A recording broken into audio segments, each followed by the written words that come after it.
Halo, selamat malam pemirsa. Sindo Malam hadir dengan beragam informasi terkini tanah air serta mancanegara. Bersama saya Aya Nufus, inilah Sindo Malam selengkapnya.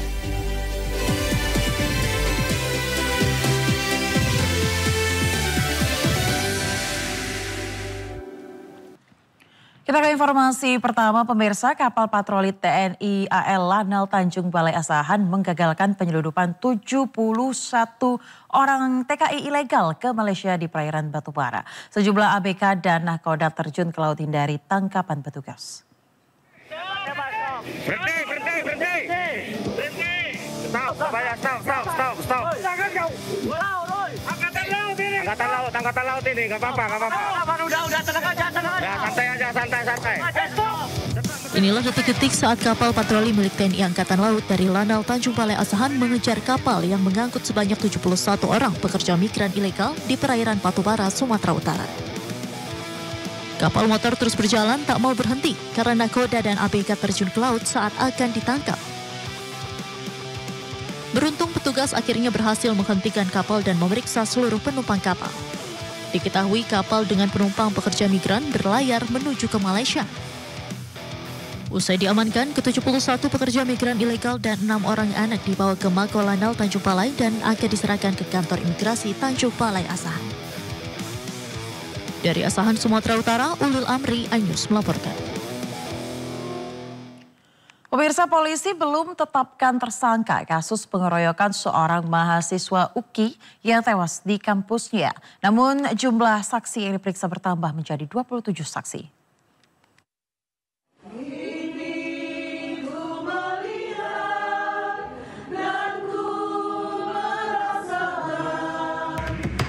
Polisi masih selidiki tewasnya mahasiswa Universitas Kristen Indonesia beberapa hari lalu. Korban diduga dianiaya rekan sesama kampusnya di area parkir motor. Dari awalnya 13 orang menjadi 27 orang, terdiri dari mahasiswa, pihak kampus, serta dari pihak rumah sakit UKI. Polisi belum bisa memastikan apakah ada unsur pidana dalam kasus kematian korban. Kami sudah masih dalam tahap penyelidikan.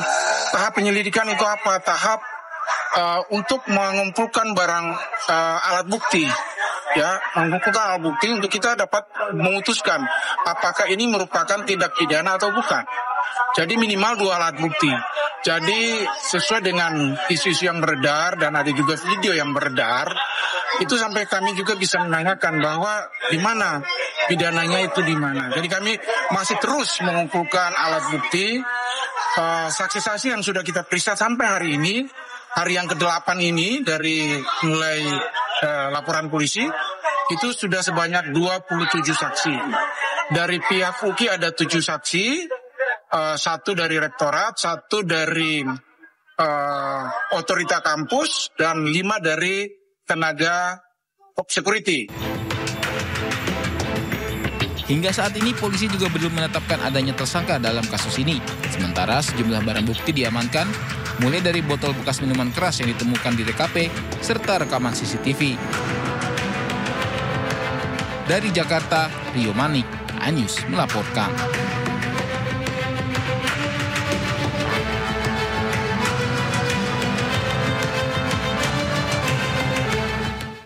Sebelumnya pemirsa, seorang mahasiswa UKI tewas diduga dikeroyok oleh sesama mahasiswa di dalam area kampus. Korban tewas dengan luka berat pada bagian kepala.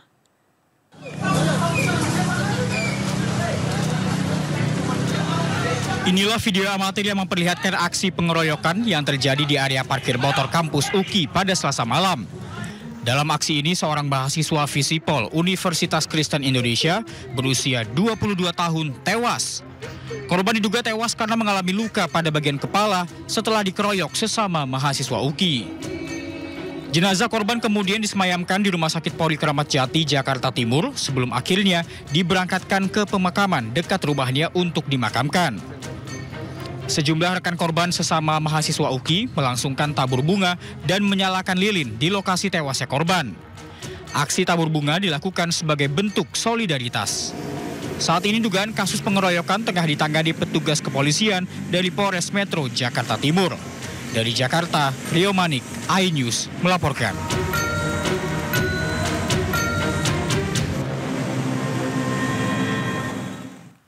Pemirsa, seorang pria menjadi korban penganiayaan polisi di Grobogan, Jawa Tengah karena dituduh mencuri mesin pompa air. Korban trauma setelah dibebaskan dari kantor polisi.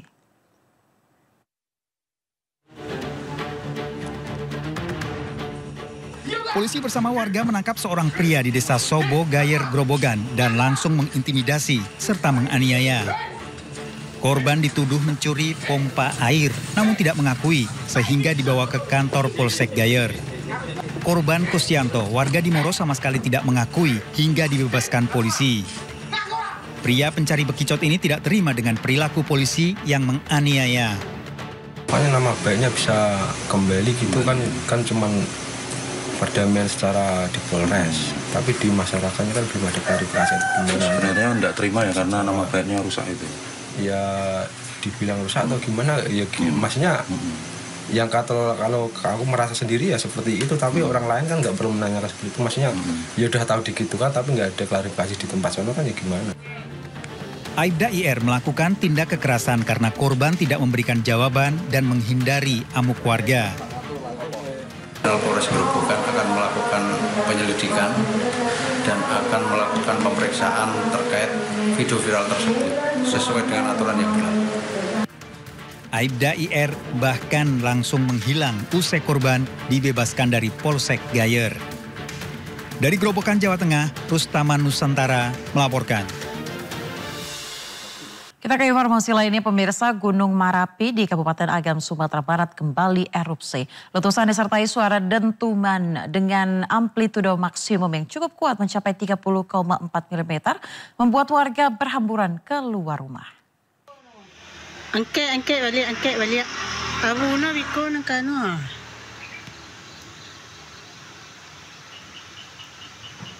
Kemari madok. Iya. Pas tengah-tengah. Inilah erupsi yang kembali terjadi dari Gunung Marapi pagi tadi. Radius 5 km di belakang rumah warga terlihat kawah yang berada di puncak Gunung Marapi mengeluarkan asap tebal membumbung ke langit. Warga Sungai Pua, Kecamatan Banu Hampu, Kabupaten Agam, Sumatera Barat berhamburan keluar rumah saat mendengar suara dentuman letusan Gunung Marapi. Kolom abu letusan berwarna pekat tertiup angin condong ke arah utara. Erupsi terekam seismograf dengan amplitudo maksimum 30,4 mm. Dan durasi erupsi selama lebih kurang 45 detik. Gunung Marapi yang berketinggian 2.891 meter di atas permukaan laut saat ini berstatus waspada atau berada pada level 2 di atas aktif normal. Dari Kabupaten Agam, Sumatera Barat, Wahyu Sikumbang, iNews melaporkan. Pemirsa, hujan deras yang melanda wilayah Madiun, Jawa Timur mengakibatkan banjir di sejumlah desa di 6 kecamatan. Seorang warga yang sedang sholat maghrib dilaporkan hilang hanyut saat rumahnya yang berada di pinggir sungai roboh terbawa arus. Informasi lur, nganduk banjir bandang ki Koalas, Etan. Tertek Rombang, jalur Madiun. Inilah video amatir warga yang merekam derasnya banjir dengan ketinggian 50 hingga 70 cm yang melanda sejumlah wilayah di Madiun, Jawa Timur. Hujan deras yang terjadi sejak Sabtu sore membuat sejumlah desa dilanda banjir saat warga akan melaksanakan sholat tarawih. Luapan air sungai masuk ke rumah warga dan jalan raya penghubung antar desa dan kecamatan. Banjir bandang di Nganduk. Hati-hati yang menuju. Bahkan di desa Dagangan, rumah seorang warga yang berada di pinggir sungai roboh. Pemilik rumah, Wahyu Diono, yang sedang melaksanakan sholat maghrib, hilang hanyut bersama sebagian bangunan rumahnya. Menurut anak korban, kejadian berlangsung cepat. Yang terdengar hanya suara gemuruh dan kemudian diketahui lokasi korban sholat telah hanyut ke sungai berarus deras. BPBD Kabupaten Madiun berupaya melakukan pencarian terhadap korban, namun terkendala kondisi arus air yang cukup deras.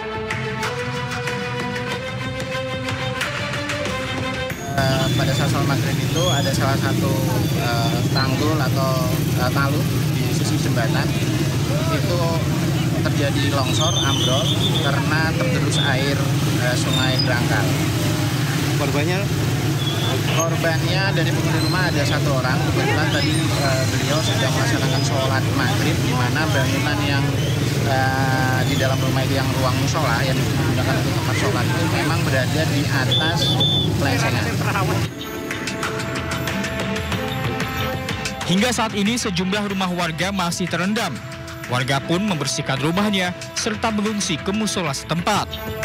Data BPBD Kabupaten Madiun menyebut saat ini ada 6 kecamatan terdampak banjir meliputi Gemarang, Kare, Wungu, Dagangan, Madiun, dan Balairejo. Dari Madiun, Jawa Timur, Arif Wahyu Effendi, iNews melaporkan.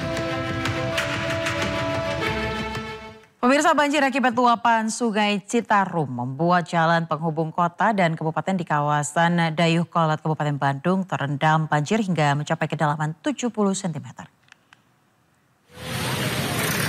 Aktivitas lalu lintas pun lumpuh, tidak ada kendaraan yang bisa melintas genangan banjir. Banjir kali ini merupakan banjir terbesar dari banjir sebelumnya yang merendam Dayuhkolot, Kabupaten Bandung. Akibatnya kendaraan baik roda 2 dan roda 4 tak bisa melintasi jalur ini. Arus lalu lintas terpaksa diputarkan melewati Bale Endah agar pengguna jalan terhindar dari banjir.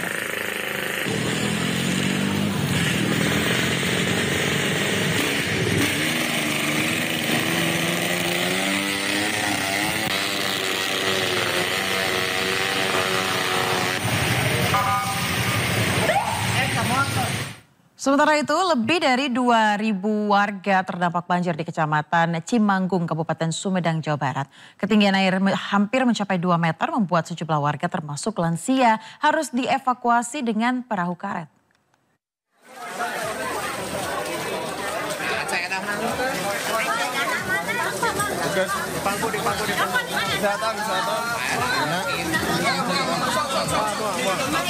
Petugas gabungan mengevakuasi lansia korban banjir Dusun Bunter, Desa Sukadana, Kecamatan Cimanggung, Kabupaten Sumedang, Jawa Barat pada Sabtu malam.